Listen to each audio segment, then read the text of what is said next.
বর্তমানে এটা স্পষ্ট যে সশস্ত্র বাহিনীর উপরে প্রফেসর ইউনূসের কোনো নিয়ন্ত্রণ নাই। আমার এইটা চিন্তা, এবং আমি প্রফেসর ইউনূসকে প্রথম থেকে বলে আসতেছি আপনার নিয়ন্ত্রণ নিরঙ্কুশ করেন, আমরা সমর্থন দেব বলে আসছি কিন্তু। এবং এটার ফলে জেনারেল ওয়াকার প্রকাশ্যে এসে অনবরত বিভিন্ন বিতর্কিত বিবৃতি দিচ্ছে, ফলে পরিস্থিতি ক্রমশ ঘোলাটে হচ্ছে। রয়টার্সের সঙ্গে জেনারেল ওয়াকারের সাক্ষাৎকারে যে চিন্তাটা জনমনে সবচেয়ে বেশি ধাক্কা দিছে তা হইল রাষ্ট্রপতি এবং প্রধানমন্ত্রীর ক্ষমতার ভারসাম্য রাখা এবং সশস্ত্র বাহিনী রাষ্ট্রপতির অধীনে থাকা। কল্পনা করেন সশস্ত্র বাহিনীর নিয়ন্ত্রণ গণতান্ত্রিক ধারায় অবাধ এবং সুষ্ঠু নিরপেক্ষভাবে নির্বাচিত সরকারের অধীনে নাই, আছে একজন মনোনীত রাষ্ট্রপতির হাতে, চুপ্পুর মতো লোকের হাতে। সেই সরকার কি কখনো স্বাধীনভাবে চলতে পারবে? বাংলাদেশে পাকিস্তানের চিহ্ন দেখতে পাচ্ছেন না? ইমরান খানের যে দশা হয়েছিল এরকম হবে না? পাকিস্তানের মতো জেনারেল সাহেবদের গুতায় জনগণের ভোটে নির্বাচিত রাজনীতিবিদদের শাসন কি কখনো কার্যকর হবে? হবে না। ঠিক ওইটাই চাইতেছে ওয়াকার। আমাদের মতে এটা ভীষণ বিপজ্জনক একটা প্রস্তাব। আপনি মহান ন্যায় করছেন ওয়াকার সাহেব এই প্রস্তাব দিয়া। আপনি ভাইবেন না আপনার চালাকি আমরা ধরতে পারবো না। আপনার ডালে ডালে চলেন, আমরা পাতায় পাতায় চলি। ওয়াকার সাহেব পলিটিক্স করে আসা লোক, বহুত দিনের, 18 বছর বয়স থেকে পলিটিক্স করি, আর আপনি 18 বছর বয়স থেকে লেফট রাইট করেন। আমগের সাথে চালাকি করবেন না, চালাকি ধরে ফেলবো। চালাকি ধরে ফেলে আমি ছাড়াও মেলা লোক আছে। হ্যাঁ, পরে আবার চিন্তা করেন না যে পিনাকিটা সরাই দিলে আবার ভালো হয়ে যাবে, না, আমি ছাড়া মেলা লোক আছে, এটা ধরে ফেলবে। বাংলাদেশকে নিয়ে ওয়াকার কি করতে চাই সেটার একটা ইঙ্গিত পাইছি, আপনাদের সাথে সেটা শেয়ার করতে চাই। ওয়াকারের খাইশ কি সেটা সে গোপন করে নাই, ভালো কথা। বাংলাদেশ কল ওই পথেই যাইতেছে। আজকের এপিসোড শেষ হলে বুঝতে পারবেন যে বাংলাদেশে সিসির মতো একটা সামরিক শাসনের সম্ভাবনা তৈরি হইতেছে। সেই সরকারের প্রেসিডেন্ট হয়তো প্রফেসর ইউনূসই থাকবে। এটা ওয়েস্ট খুশি, মানে পশ্চিম খুশি, ইন্ডিয়া খুশি, আমেরিকা খুশি, ইউরোপ খুশি, আওয়ামী লীগও খুশি, বাঙ্গু এলিটেরাও খুশি থাকবে। কিন্তু গণতান্ত্রিক বাংলাদেশ গড়ার লড়াইয়ে যারা ছিলাম তাদের আরেকটা দুর্বিষহ ভবিষ্যৎ লড়াইয়ের জন্য তৈরি হইতে হবে। কেন আমার মনে হচ্ছে বাংলাদেশে সিসির মতো শাসনের বিপদ আছে, সেটা আমি 5টা অংশে ব্যাখ্যা করব আজকের এপিসোডে। আমাদের লক্ষ্য হবে সিসির মতো শাসনের সম্ভাবনাকে রুখে দেওয়া। রাজনৈতিক দলগুলোর উচিত এই বিপদ সম্পর্কে ওয়াকিবহাল থাকা, এবং সেনা প্রধানেরও জানা উচিত আমরা সজাগ আছি, চেতন আছি, হওয়ার লয়। আন্তর্জাতিক বার্তা সংস্থা রয়টারকে দেওয়া ওয়াকারের সাক্ষাৎকার পড়ে মনে হইল যে 36 জুলাইয়ের গণঅভ্যুত্থান পরবর্তী এই অন্তর্বর্তীকালীন সরকারকে উনি 1/11 ধাঁচের সরকার বলে মনে করছেন। এই ভদ্রলোক নিজের আর এক জেনারেল মঈন ভাবছেন। তা না হইলে একজন সরকারি কর্মকর্তা হইয়া কোন ক্ষমতার জোরে এবং কোন সাহসে কার অনুমতি নিয়ে সংবাদ মাধ্যমে বক্তব্য দিলেন? সরকারি কর্মচারী হিসেবে উনার তো প্রধান উপদেষ্টার অনুমতি নিয়ে বক্তব্য দেওয়ার কথা, ঠিক কিনা? রাষ্ট্র, রাজনীতি এবং দেশের সর্বশেষ পরিস্থিতি নিয়ে সরকারের মন্ত্রী পরিষদ বিভাগের সচিব, পুলিশের আইজিবি, নৌবাহিনীর প্রধান, বিমান বাহিনীর প্রধান অথবা প্রধান বিচারপতি কি প্রকাশ্যে গণমাধ্যমে বিবৃতি, সাক্ষাৎকার দিতে পারবেন? পারবেন না। উনি কেমনে দিলেন? কোন অধিকারে? কোন হেডমে? হাতে অস্ত্র আছে আর তলে সৈনিক আছে। সেই জন্য ফ্যাসিবাদের অবসানের পরে গণতন্ত্র ফিরে আসলে বলে কি সরকারের শীর্ষ কর্মকর্তারাও স্বাধীন হয়ে গেলেন? চাকরিবিধির সকল শর্ত লঙ্ঘন করিয়া, নিয়ম নীতি ভাঙ্গা তারা কি দেশে অরাজকতা সৃষ্টি করবেন? এই সেনা প্রধানের দেখানো পথে তো সোনার বাংলা দেখতেছি ওইদিকেই আগাইতেছে। বৈবাহিক সূত্রে উনি শেখ পরিবারের জামাই, মাশাআল্লাহ। খুনি হাসিনার ফুফাতো বোনকে বিয়ে করছিলেন ওয়াকার, জেনারেল ওয়াকার। স্ত্রীকে অনুসরণ করে সেনা প্রধান পতিত হাসিনাকে বড় আপা বলে ডাকতেন আর কি, এখনো ডাকেন। হাসিনার পরিবারের জামাই হওয়ার কারণে বহু যোগ্য অফিসারকে টপকাইয়া ওয়াকারুজ্জামান দেশের সেনাপ্রধান হয়েছেন, এটা জানা কথা, আমরা সবাই জানি, তাই না? এটা একটা খারাপ নজির, যা বাংলাদেশের সশস্ত্র বাহিনীর এক অগৌরব গাথা। বললে কিভাবে চলবে? খুনি হাসিনার একান্ত অনুগত বইলাই এই সেনা কর্মকর্তা ওয়াকার গত 15 বছর যাবৎ একে একে সবগুলা লাভজনক এবং গুরুত্বপূর্ণ পদ অতিক্রম করে সেনাপ্রধান হয়েছেন, ঠিক কিনা ওয়াকার সাহেব? কত সত্য। এই পথ পরিক্রমায় তিনি সবসময় তার আপার দুঃশাসনের পক্ষেই কথা বলছেন। এর বিরুদ্ধে কখনো কি কোথাও একটা শব্দ উচ্চারণ করেছেন? হ্যাঁ, ওই আমলে সকল কুখ্যাত জেনারেলদের সাথে তো মিলেমিশে থাকিছেন এবং গণ অভ্যুত্থানের পরেও তাদেরকে রক্ষা করার চেষ্টা চালাই গেছেন। রাজনৈতিকভাবে ফ্যাসিজমের পক্ষে 15 বছর যাবৎ ব্যবহৃত সেনা কর্মকর্তা 36 জুলাই ছাত্র জনতার গণবিস্ফোরণের আগের এবং পরের অভিন্ন সেনা প্রধান, তাই তো? নাটকীয় ভাবে কি বদলে যেতে পারেন? পারেন না। বলেন দেখি, আজ রাজনৈতিক প্রভাবমুক্ত সশস্ত্র বাহিনীর মতলববাজি তত্ত্বের এই প্রবক্তা ভয়ঙ্কর স্বৈরাচারিণী খুনি হাসিনা 15 বছরের দুঃশাসন আমলে কখনো কি একবারের জন্য কোথাও এমন কিছু কইছেন? তখন সারাক্ষণই ব্যস্ত ছিলেন ওই শাসন ব্যবস্থা অব্যাহত রাখার কুৎসিত ব্রতে। তখন তিনি তার আপা কুখ্যাত প্রধানমন্ত্রীর পদতলে সশস্ত্র বাহিনীকে রাখতে কখনো আপত্তি করেন নাই। কিন্তু এখন কেন তার এতই দরকার যে গণ অভ্যুত্থান থেকে উত্থিত গণরাজনীতির প্রভাব থেকে মুক্ত থাকার জন্য? এর কারণ বোঝার জন্য আইনস্টাইন হওয়ার দরকার নাই। ফ্যাসিজমের সকল সুযোগ সুবিধায় হৃষ্টপুষ্ট হওয়া এমন সকল ব্যক্তি প্রতি দুঃশাসনের অভিন্ন অংশ ছিলেন।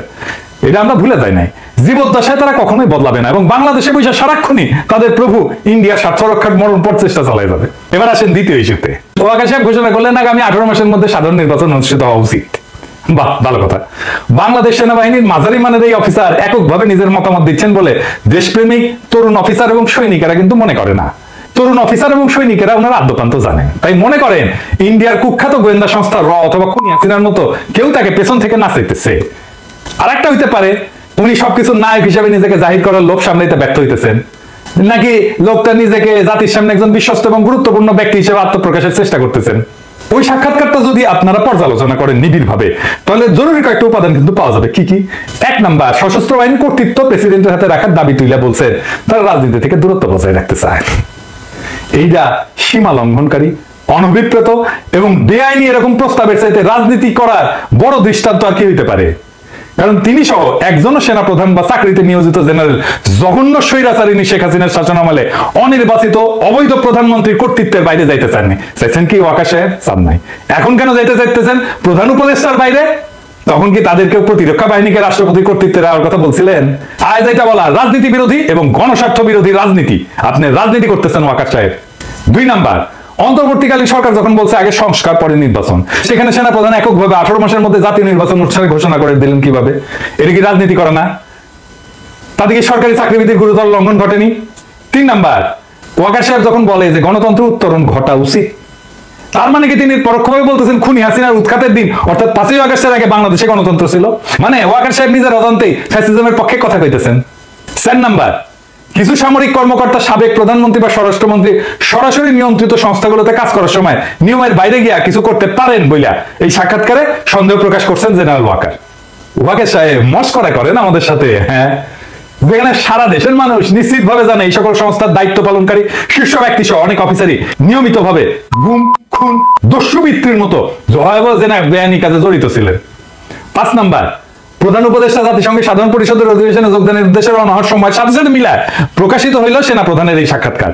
আর এতে দেখা যাচ্ছে যে লোকটা পরিপূর্ণভাবে ইন্ডিয়ান রাজনৈতিক অভিসন্ধির প্রতি সাই দিয়া নির্বাচনের সময়সূচি ব্যক্ত করতেছেন এবং পতিত সরকারপন্থী জেনারেলদের কিছু শর্ত অন্তর্বর্তীকালীন সরকারের সামনে তুলে ধরতেছেন।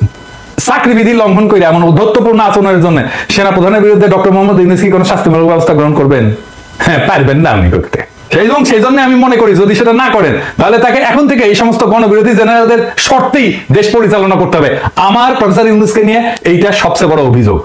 কেন? এটা আমি আবার বলবো, আবার আরো ব্যাখ্যা করে বলবো যে প্রফেসর ইউনূস সেনাবাহিনীর এই দুর্বৃত্তগুলো ইচ্ছা অনুসারে দেশ চালাইতেছে।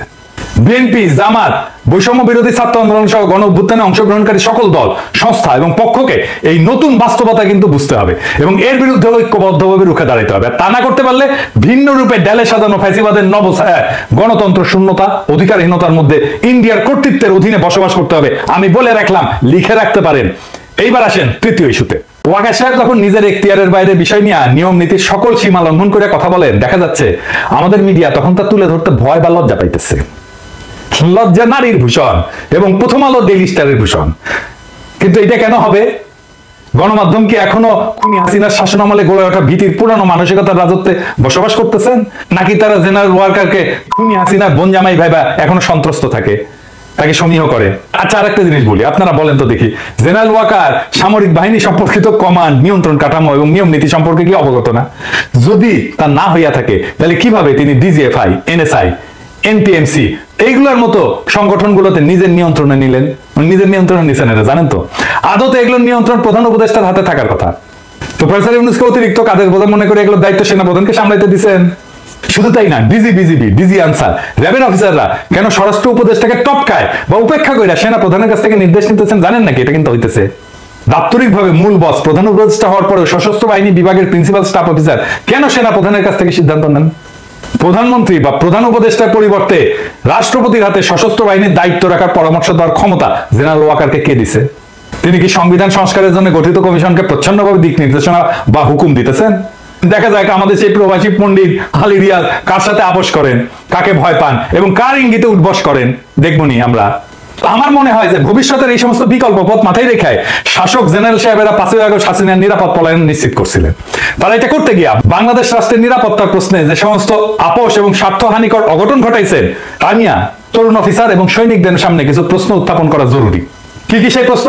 1 নাম্বার, একটা দেশবাসীর উদ্দেশ্যে একটা পরিকল্পিত নাটক প্রচার করা হয়। দেশবাসীর উদ্দেশ্যে বলা হয়েছিল যে বিক্ষুব্ধ জনতা গণভবনের দিকে আগায় এসেছিল বলে মাত্র 45 মিনিট সময় বেঁধে দেওয়া হয় হাসিনাকে। এই সময়ের মধ্যে পদত্যাগ করে হাসিনা সামরিক হেলিকপ্টার করে দেশ ছাড়ে। কিন্তু নাটকটি সময়ের ফ্রেমে বিশ্বাসযোগ্যতা হারায়। এটা নিছক 45 মিনিটের নাটক ছিল না, হুট করে কিছু হয়নি। জবনিকা পাতের বেশ কয়েক ঘন্টা আগে থেকে এই নাটক সাজানো হয়েছিল, যার প্রত্যেকটা মিনিটের হিসাব এবং বিবরণ এবং ঘটনার বিস্তারিত অবশ্যই আছে। কখন হয়েছিল এই নিরাপদ পলায়ন নাটকের প্লট রচনা, কে বা কারা এটা তৈরি করছিল, এর সাথে কি ইন্ডিয়া জড়িত? প্রতিবেশীদের সঙ্গে আতাত করে সফল সমন্বয় ঘটায় কি খুনি হাসিনাকে দিল্লিতে পাঠানো হইল? 2 নাম্বার, 5ই আগস্ট হাসিনা পদত্যাগ করলে তার সরকার কার্যত বিলীন হয়ে যায়।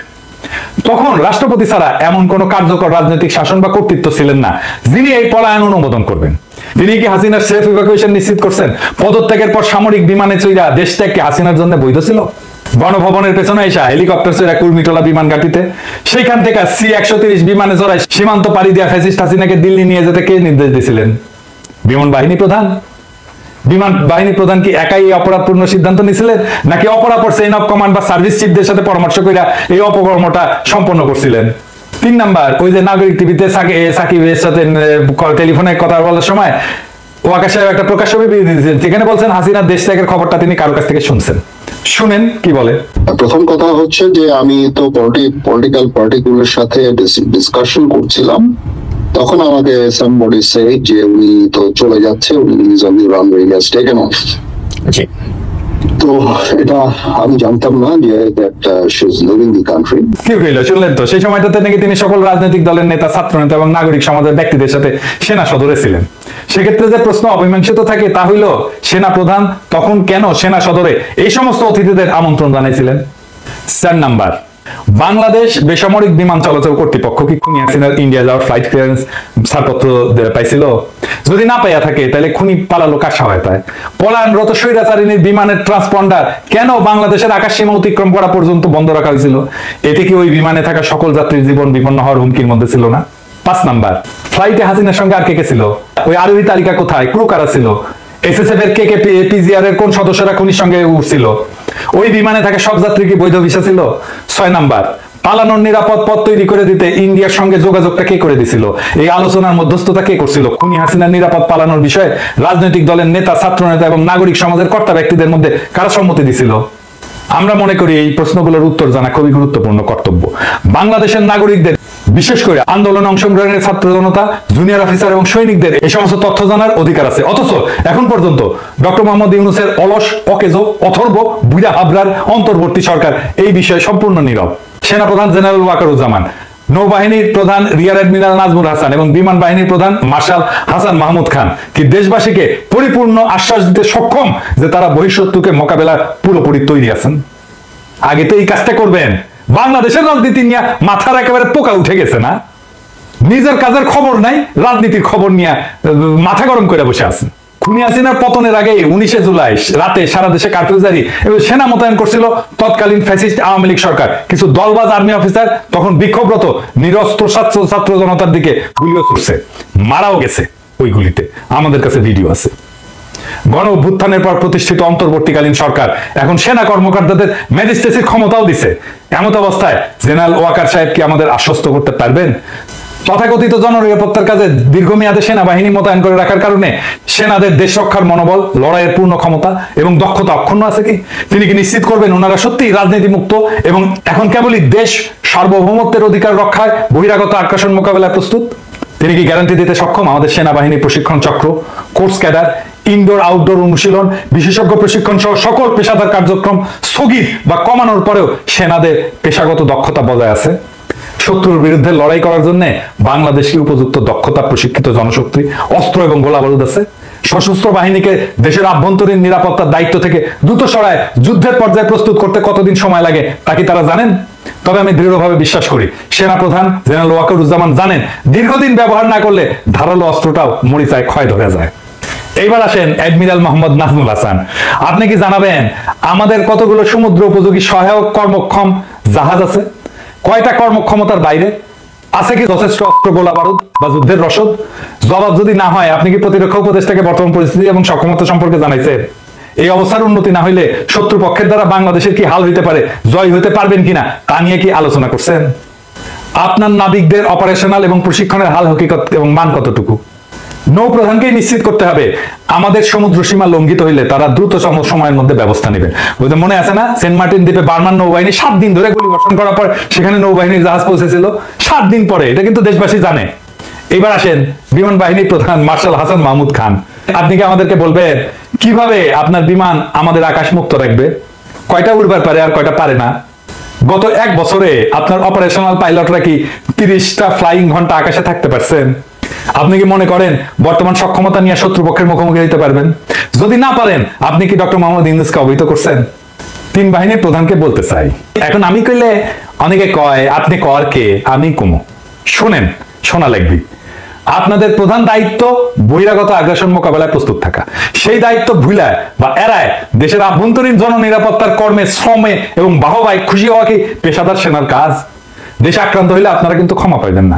অতীতে সশস্ত্র বাহিনীর প্রধানরা দেশের অভ্যন্তরে বেসামরিক নাগরিককে যতটুকু সহায়তা দরকার ততটুকু কইরা দ্রুত নিজেদের ব্যারাকে ফিরতে দেরি করেন নাই কিন্তু। আপনারা দেখাচ্ছেন ভিন্ন আর এক আচরণ। আপনারা দীর্ঘ সময় নিজ নিজ বাহিনীকে সেনানিবাসের বাইরে রাখতে এবং নিজেরা থাকতে চাইতেছেন। খুব মজা, তাই না? এখনো বহু বিচিত্র লেনদেনের ভাগিদার হওয়া যাইতেছে, তাই না? আমরা খবর রাখি কলে, হ্যাঁ আমরা খবর রাখি। নেহায়ত ভদ্রতা কইরা কই না, নেহায়ত ভদ্রতা করে কই না। আমি কলে কইছিলাম কয়েকজনের আমল নামা কিন্তু প্রকাশ করে দেবো, এখনো করি নাই, হাতে রাখিছি। সবকিছু দেখা দিলে তো সবই শেষ, তাই না? সেনা প্রধানের সবচেয়ে বড় দুর্বলতায় পরিণত হয়েছে তার মূল শক্তিতে। জেনারেল ওয়াকারের 2টা ভিন্ন পরিচয় তাকে অদ্ভুত এক সামর্থ্য যোগাইতেছে। একাধারে তিনি সেনা প্রধান এবং খুনি হাসিনা পরিবারের জামাতা। এটাই বাংলাদেশের এই মুহূর্তে সবচেয়ে বড় ট্র্যাজেডি। ডক্টর মোহাম্মদ ইউনূসের সরকার ইন্ডিয়াকে তোষামত করতেছে, আর সেনা প্রধান পদে বসে আছে তাদেরই এক এজেন্ট, আর প্রেসিডেন্ট হয়ে বসে আছে আর এক হাসিনা নির্বাচিত লোক সুপ্পু। গণ অভ্যুত্থান সংগঠনকারী এবং পরিচালনাকারী এবং নেতৃত্ব প্রদানকারী বিশাল আত্মত্যাগে মহিয়ান ছাত্র জনতা সহ সকল আন্দোলনকারী রাজনৈতিক শক্তির সঙ্গে সহায়তা না কইরা ডক্টর মোহাম্মদ ইউনূস আজ ব্যাপকভাবে দুর্নীতিগ্রস্ত সেনা নেতৃত্বের সঙ্গে আঁতাত করেছেন। ঘাতকদের একটা অংশের পক্ষ নিচ্ছেন এবং পতিতদের রাজনৈতিক স্বার্থ দেখিচ্ছেন।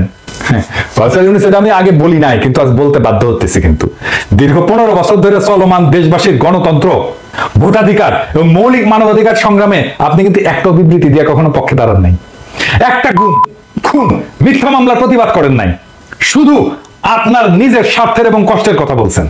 গণ অভ্যুত্থানের পরবর্তী সময়ে আপনাদের ধরে আনা হয়েছিল, ধার করে আনা হয়েছিল, ধরে আনা যুগ পরিবর্তন করার তীব্র আকাঙ্ক্ষায় তাড়িত গণমানুষের একটা সরকার গঠন করা ইচ্ছা পোষণ করছিল দেশের মানুষ। কিন্তু এই সরকার বিপ্লবের আকাঙ্ক্ষাকে ধারণ করতে পারে না, সরকারও পরিচালনা করতে পারে না। এইটা প্রমাণিত হয়েছে আজ বাংলাদেশের ইতিহাসে ঘটমান বেদনাদায়ক এবং করুণ কাহিনীর সাক্ষী হওয়া একজন মানুষ হিসেবে আমাদের বারে বারে জনপ্রিয় একটা প্রবচনের কথা মনে পড়তেছে, তোলা দুধে পোলা বাঁচে না।